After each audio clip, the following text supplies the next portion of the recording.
Hello, I'm European Space Agency astronaut Samantha Cristoforetti on board of the International Space Station.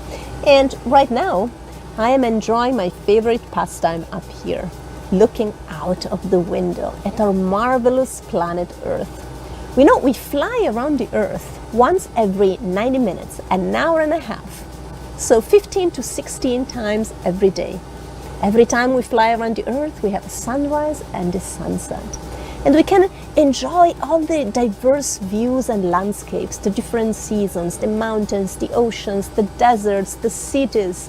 It's just so beautiful. You know, when I'm on Earth, when I have a quiet moment, I like to read. So I will find a quiet place and open up a book.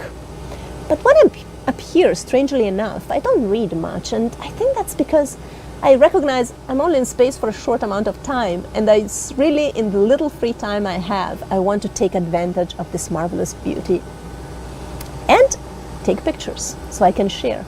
I like to find places on Earth where I've been, where I want to go, that I've read about, that I've heard about, or maybe just where my family and friends and loved ones live. So, how about you?